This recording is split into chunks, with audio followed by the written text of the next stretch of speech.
Yes, students. So today we are going to see variables and assignments. Okay. So some part of today's class is going to be related to the fundamental basics, and then we are going to start with if statement, that is selection statements today. That is very important. So first is variables and assignments. So what do we understand by variables and assignments? You all have studied about literals, right? That is the constants. So what are constants? Those values which are fixed throughout the program. Okay, their values don't change. But on the other, and examples of constants could be like I write 12. So 12 is a constant.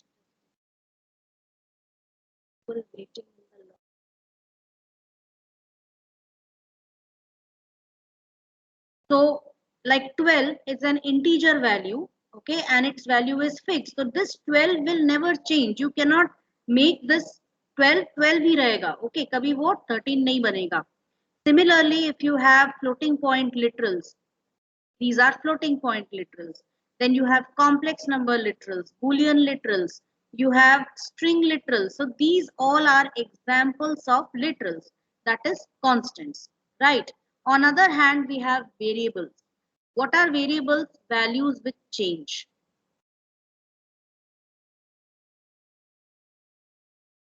right? For example, I write a equals 5.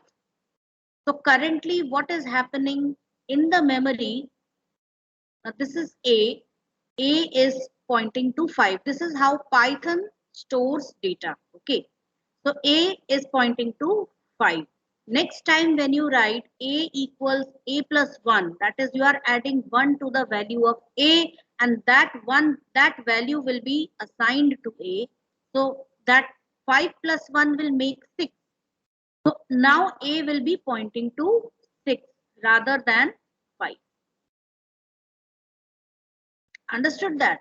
Please remember, this is how Python stores data. Okay, so values are already there in the memory.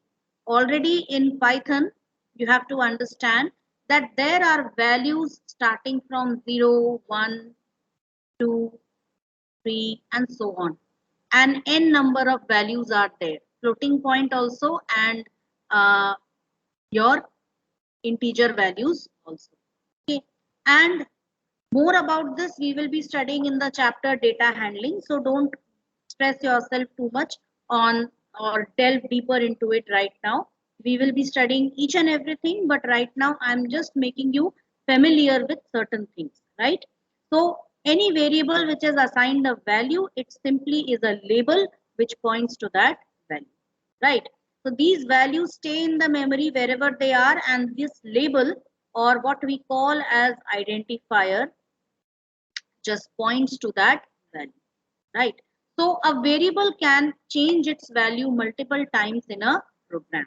It can be assigned and reassigned its value. So once I write b equals 50, and next time I can write b equals 60, and next time I can write b equals b plus 2. So this way I can keep on assigning and reassigning values. So the first time we assign the value, and the next time onwards we reassign the value. Understood? So we keep on giving new values to the variables, right? So let us see one single example. I'll just give you a small program here. I'm just opening the Python shell, and in the Python shell I'm going to first tell you this in the interactive mode. So the Python shell, and first I write here b equals 50, right? You print the value of b and you will see its value is 50 right now. Okay. There is a function ID which is associated with the memory address of the value of this value, that is which is stored, which is currently being pointed to by b. Okay, b is pointing to 50. b 50 को point कर रहा है, तो 50 memory में कहीं ना कहीं store होगा. तो उसका एड्रेस अगर हमें देखना है, तो actual address is usually very big, which is represented in hexadecimal form in other programming languages like C++ and Java. But here that address is converted into a number which is known as ID. So when we print that, it depends. Some computers might give you, because I am using a 64-bit system, so it's giving me a long address, a long ID. And if you use a 32-bit system, you might get a short ID. So this is a unique number which the system returns, and it is associated with the memory address of this value which is stored in the variable. Right? Now when I write b equals b plus 3 and I print the value of b, now you'll be able to see that the value of b is 50.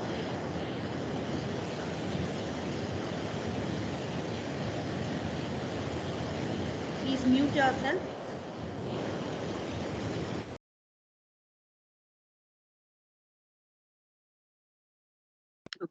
Okay.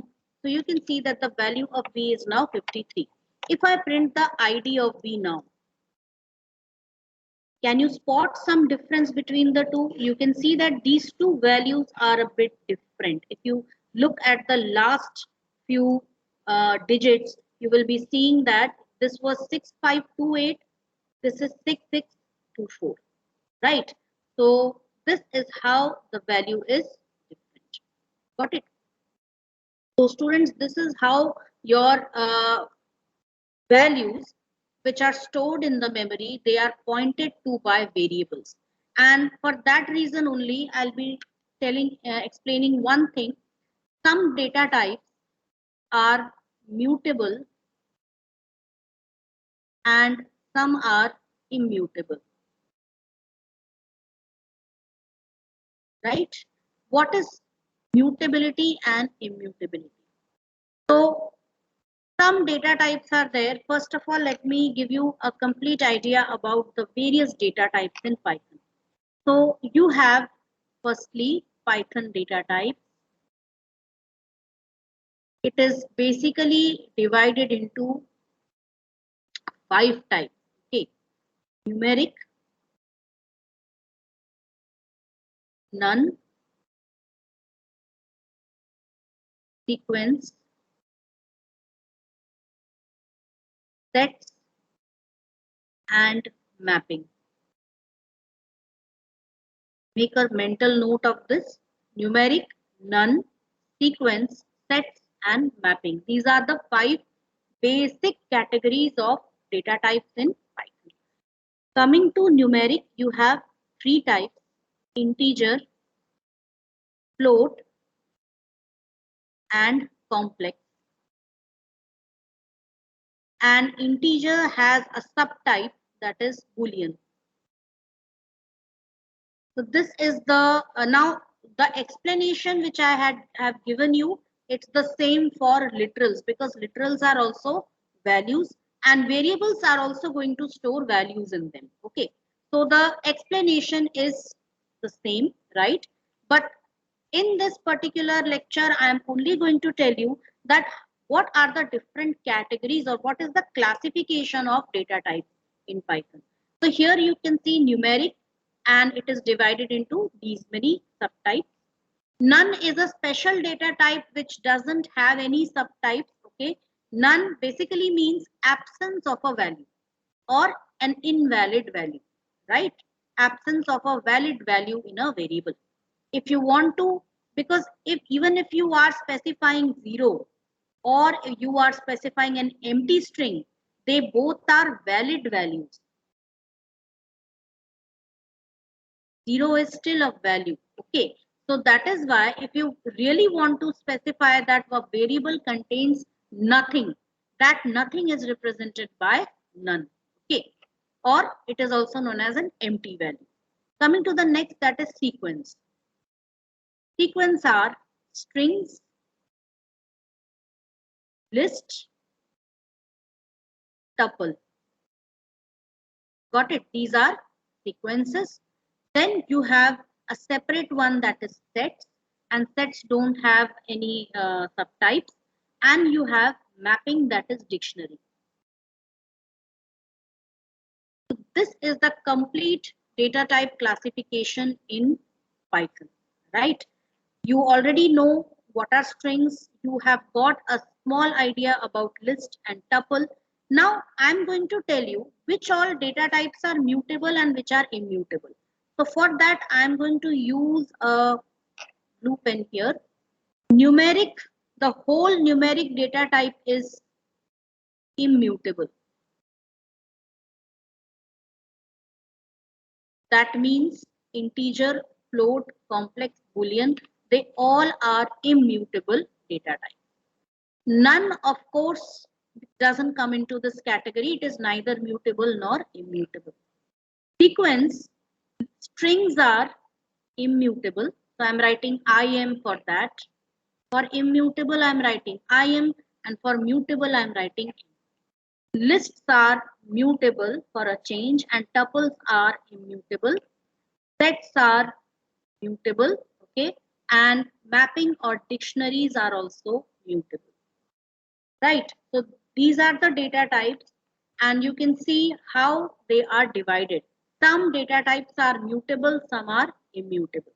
Now what do we understand by immutable or mutable data type?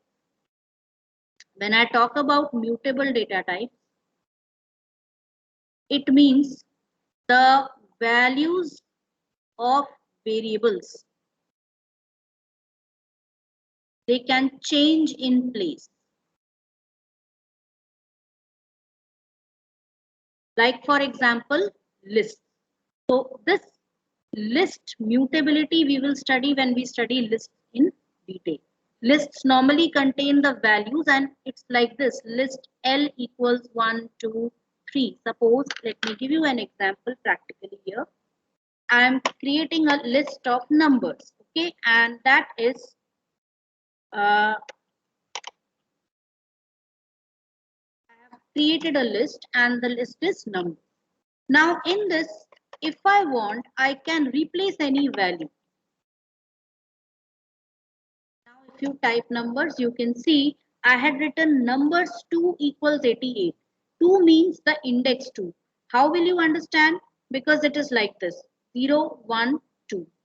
So I wrote that numbers 2 should become 88, which means, let me first, this meaning of these statements.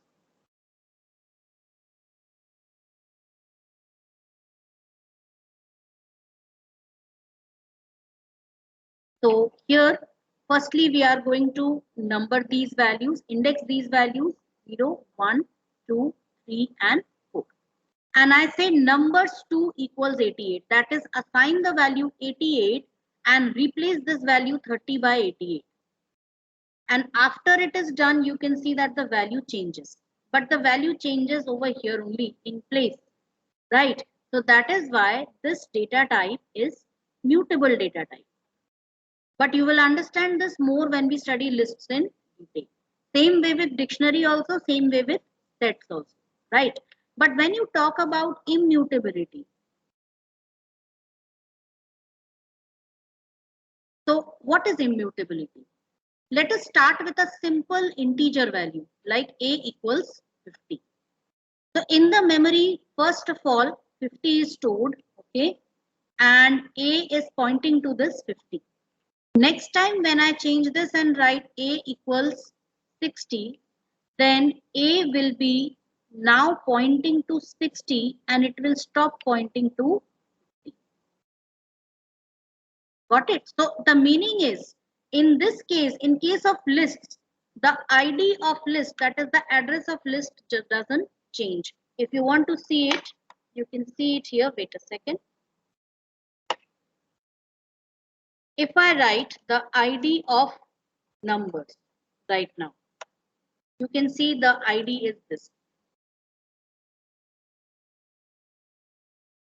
Check out the last line over here. The ID is this value. Okay. Now, if you write numbers 3 equals 90, and now if you check ID numbers, the ID of numbers is the same. You can see that it doesn't change. It is the same, right? So the address of list doesn't change even when you change its values. But if I consider an integer value a, let's check its ID first. So you can see its ID is this. Okay, register this in your mind. Now I'm writing a equals 60 and now I type ID a. Can you see, can you spot some difference between the two? So this is how the ID or the address completely changes, which means that the value of immutable variables, it doesn't change in the same place. What happens in other traditional programming languages, like A will be there, there would be a memory location. Okay, suppose 1020 is the address of this memory location and it is named as A. First its value was 50. Then after executing this statement, what happens? The previous value gets replaced by the new value. This normally happens in other programming languages like C++.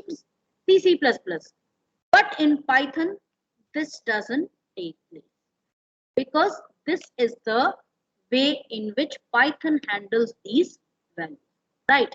So this is the Python way of handling values. There are variables which are mutable and there are variables which are immutable. More about this you will be able to study when we explore each one of them in detail. You have a chapter exclusively for strings, for lists, for tuples and for dictionaries. So in those chapters we will elaborate on this.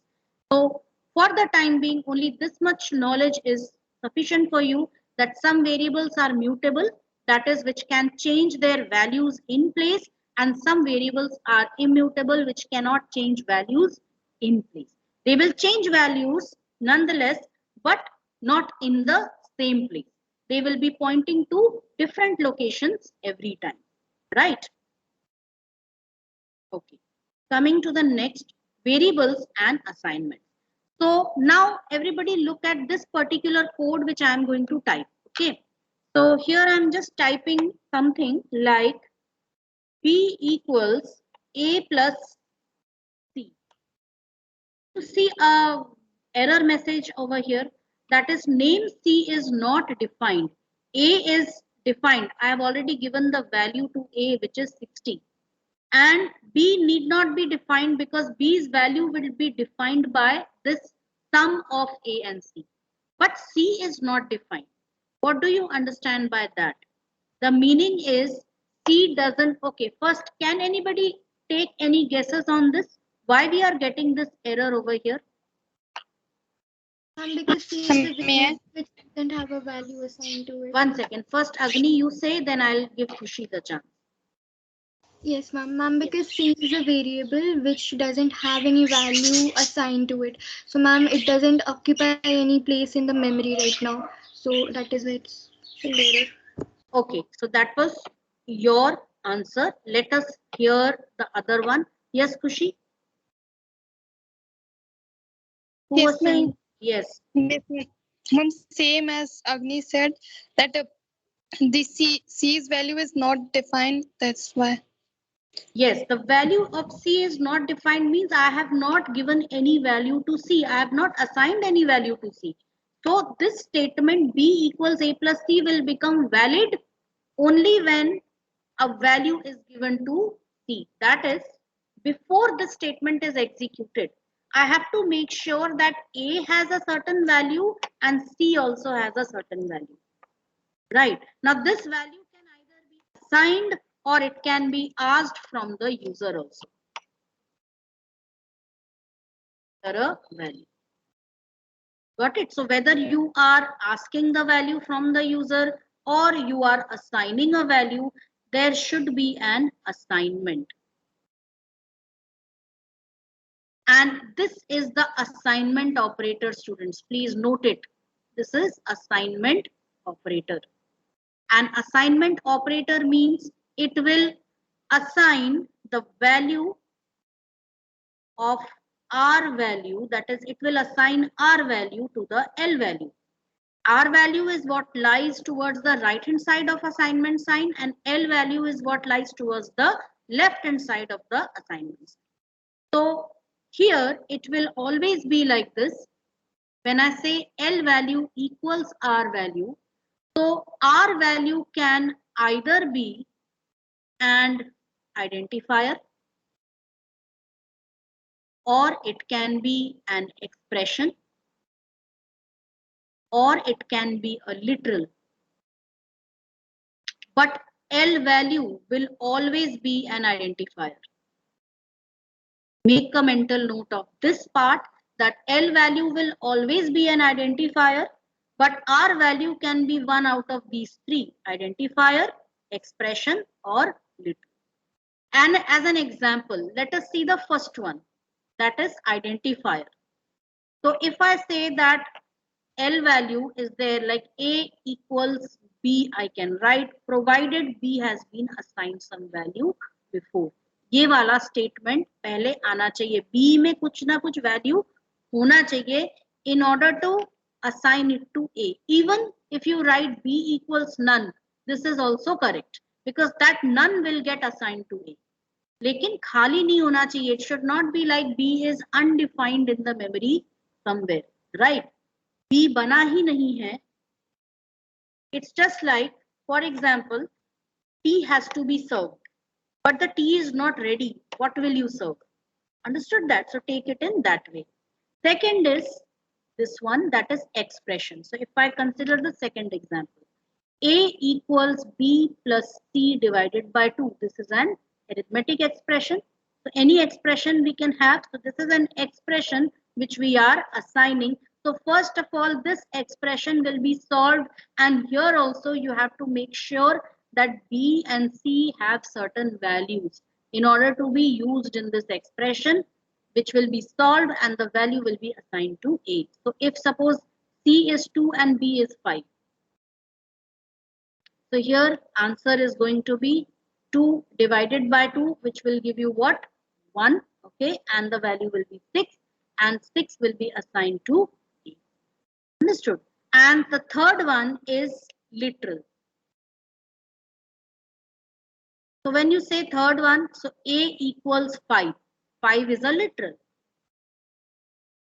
But you can see one thing, that your left hand side is always an identifier, right? So left hand side, L value will always be identifier, R value will keep changing.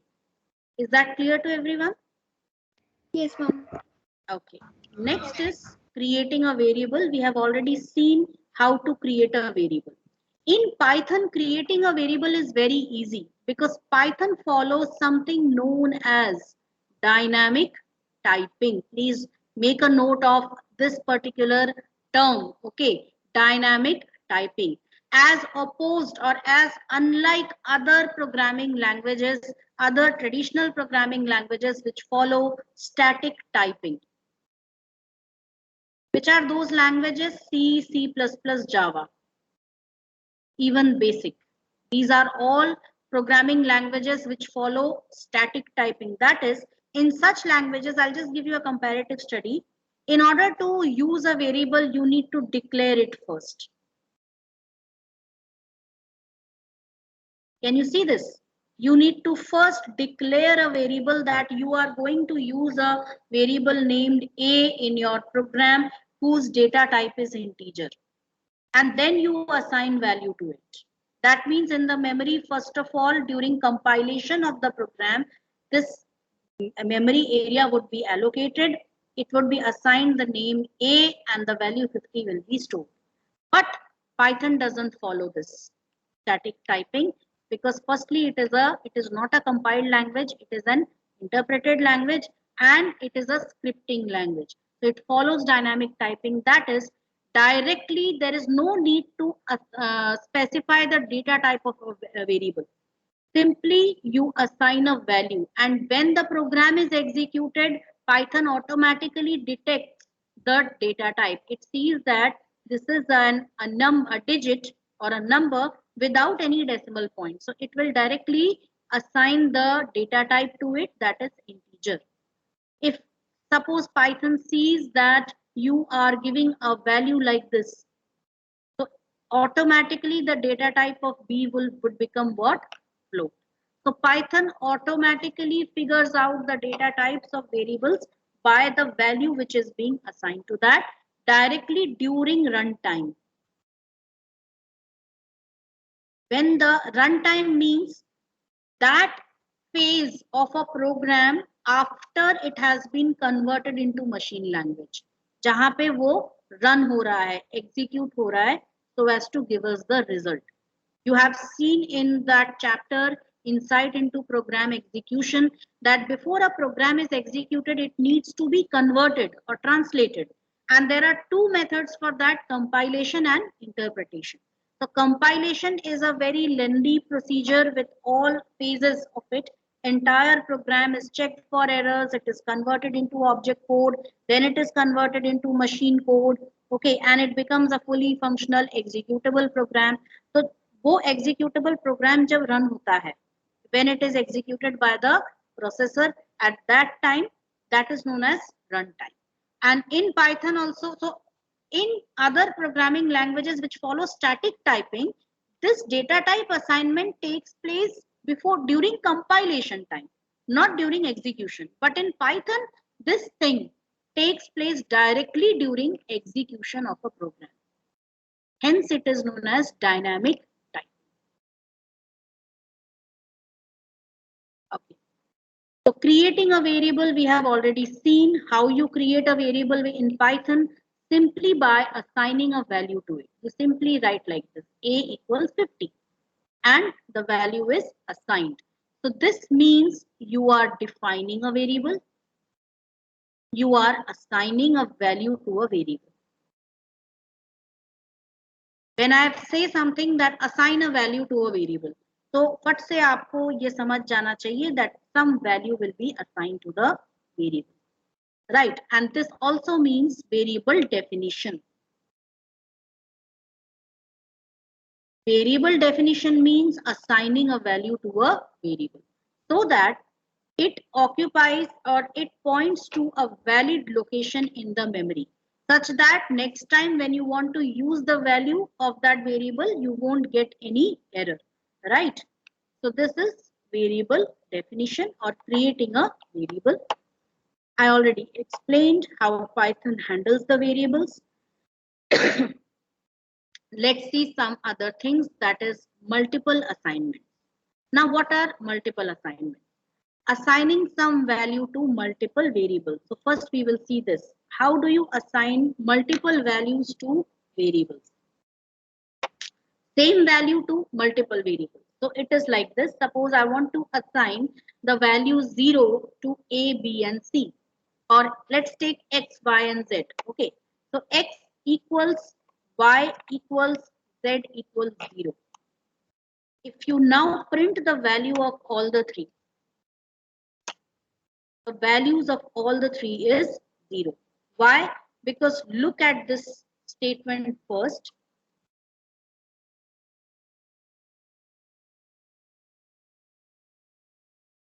First of all, Z gets assigned. Okay, so Z is pointing to 0.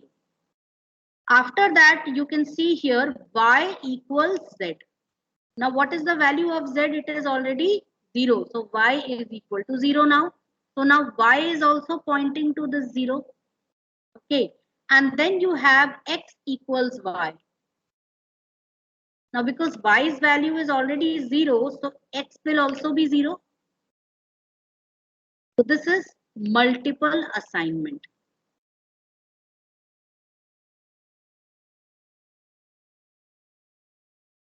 Or multiple assignment, you can say assigning multiple values, so assigning the same value to multiple variables. Assigning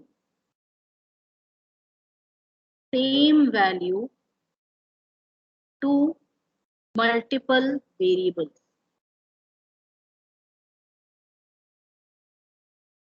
Right?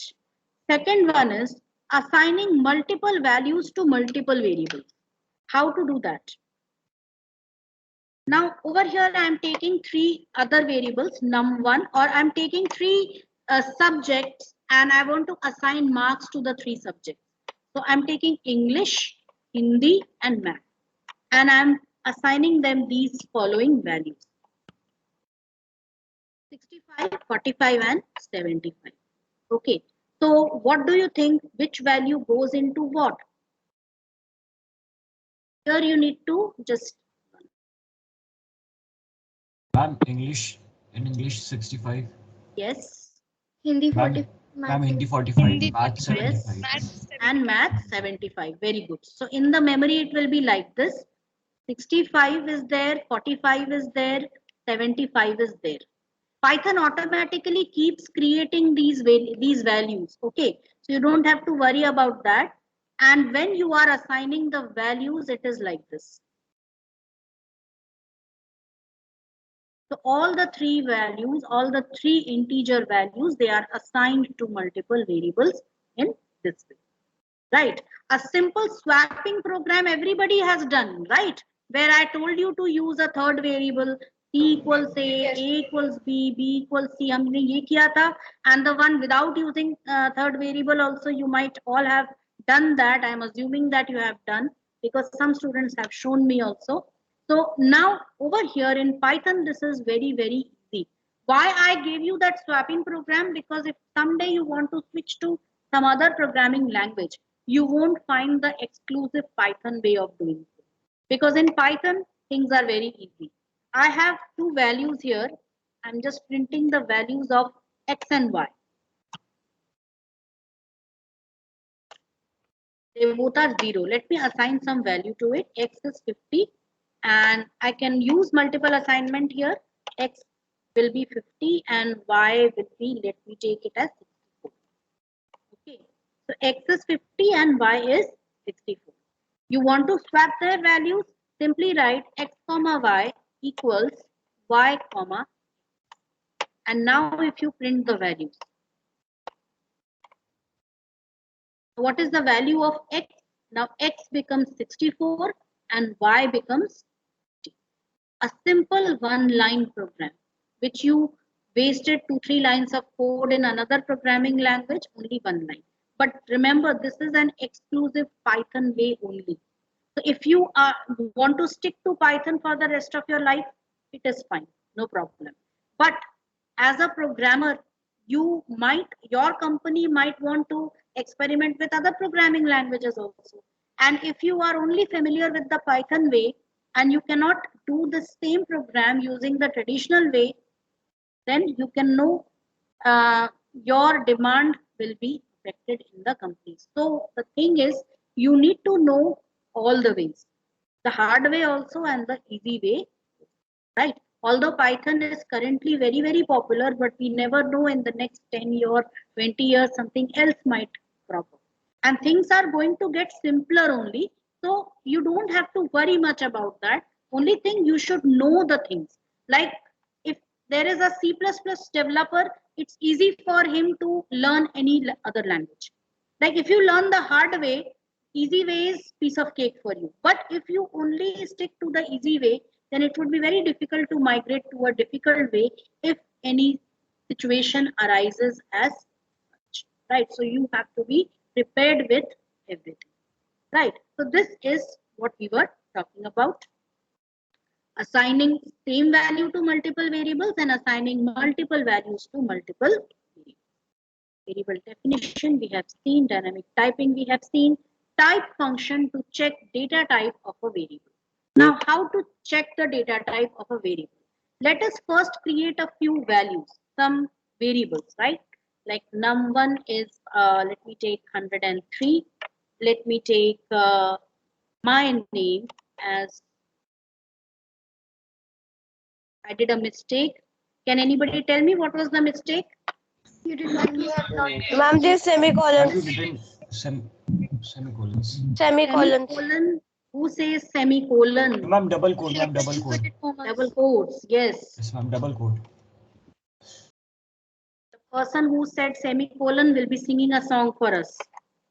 Okay, so this is like this. Okay, and I'm going to create another number.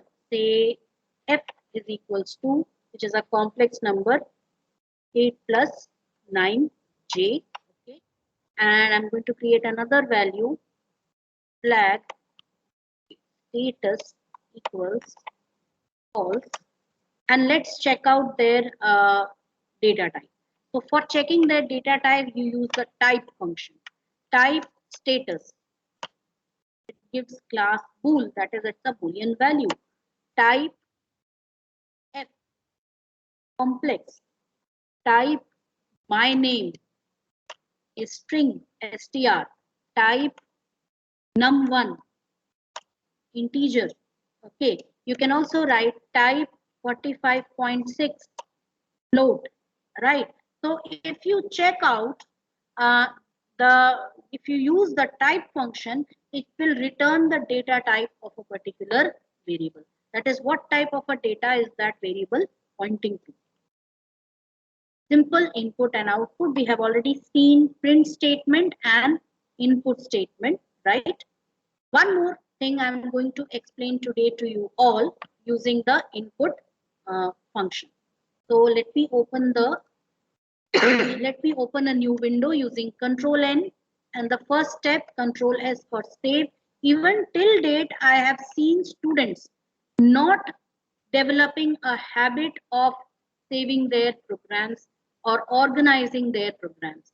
Okay, students, please make it a habit to save your programs in a particular location. This location is an absolute no. That is the Python installation folder. यहाँ तो program अपना save ही नहीं करना चाहिए, because later on you will have problems regarding organizing your work. Okay, so always have a dedicated location somewhere in your computer where you can save all your programs, right? And in the computer lab, I have already assigned PCs to you. Nobody else is going to use that PC, at least not in your batch. So you can create a folder at some other drive, that is D or E drive, with your name, class, and section, and save all your programs there, so that at the end of the day or at some point of time, if you want to use those programs or save those programs, you can take it in a pen drive in one go and you can save it, right? So we are going to see one second, what was it? Yes, simple input and output. So let us see this one. Now what we are going to do is list demo. So I'm just going to create a program which will be enabling you to accept a list and just printing the list. Okay, so it's a simple program. Write a Python program to accept a list from the user and print it. Now look at this very carefully. If I write here my list, okay, equal, and you can use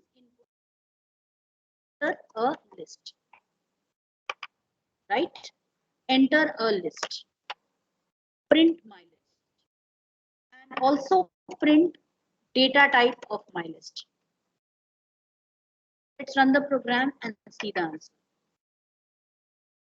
So here you see enter a list. So I'm just entering a list over here. I didn't care about what type of value it will store. So I'm just writing here. I did this. I entered, and can you see the data type str? Can you tell me the reason why I am getting str over here? Why not list? This is an application based HOTS question. ध्यान से सोच के बताओ. The code is opened at the back. Yes. Ma'am, maybe because you hadn't defined that input, like we had done first we write integer, then input. Yes, you are almost nearing that. That is, I did not specify the data type, because we know that Yes. input function by default changes the input converts it into string, no matter what I am giving, right? So that is why the data type was printed as string. But if I want it to be evaluated as a list, I will have to use the eval function over here, right? If I use the list function, what will happen? First, I'll tell you how, if I'm using the list function, what will happen. So I've opened this and I'm going to just copy this list from here. Can you see something? It has no doubt converted it into a list, but remember this value was taken as a string first. It was first accepted in the form of a string. And because it was accepted as a string, so then the list function, it converted, it broke each and every part like this, then 1, then 0, then 2, sorry, then comma, also there, then 2, then 0 and so on till the last bracket. लेकिन हमें ऐसा तो नहीं चाहिए था. I wanted it like this, where these would be the values. There would be 5 distinct values in the list, right? So for doing this, what do we need to do? So for doing this, we will have to change our strategy a little bit, and I'm going to use the eval function over here. But in eval function, then I have to be sure that I am using the square brackets perfectly. And now it is recognized as a list. So eval function takes the value in the way it is given. Okay, that is, but you also have to make sure, the person who is entering the data has to make sure that this list, because he wants this entire data to be recognized as a list, so he has to provide these square brackets, right? Then only he will be able to do this. Let me, or I'm just enter an iterable. The user can enter anything. It could be an iterable, it could be a list, it could be a string, it could be a tuple. Suppose he wants to enter a tuple. This is a tuple. Press enter. You can see its data type being recognized as a tuple. Right? So here he has to make sure that he provides the parentheses, that is 2 round brackets. Similarly, if he wants it to be recognized as a dictionary, he'll have to provide the curly braces over here. So it will be like this.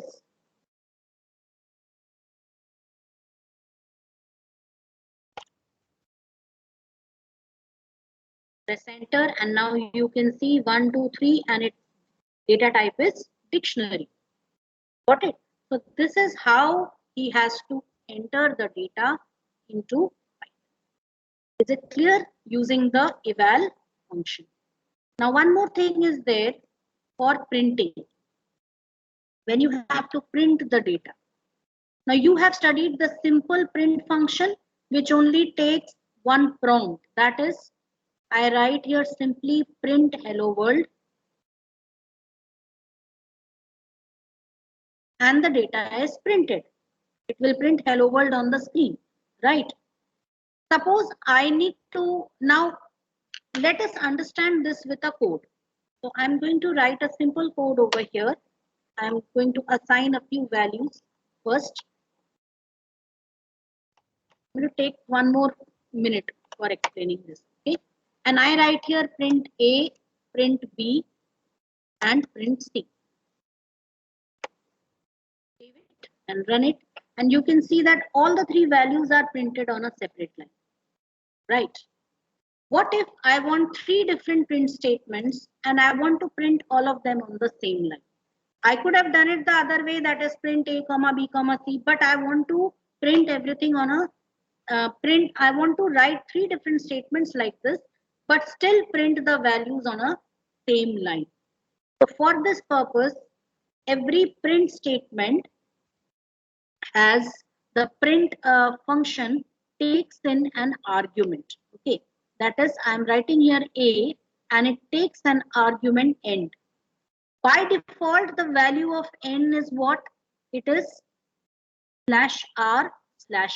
That is changing the line or line break. This is the default value, right? If you want, you can change this default value. How? End equals a single space. Like for example, in my program, I can write end equals a single white space character. Now if I run the program, you saw 5 and 6 are printed on the same line because A was there. After end, I specified that don't change the line. Okay. So whatever value is next, that will be printed on the same line. But then in case of print B, there was no this thing. I did not change the value of end. End was line break only. So the next value C is printed on a next line. If I provide B end equals single space, and if I run this program, then all the three values will be printed on the same line. Understood this, everyone?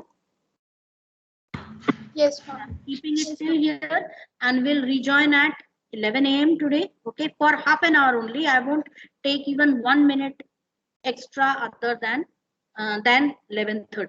Okay, so half an hour, and in that class now I'm going to start with selection statements. That is if statement. Okay, so please rejoin the class at 11 a.m. So with this, I end today's class. Just a second, let me take the attendance. So thank you all. Thank you, ma'am. Thank you.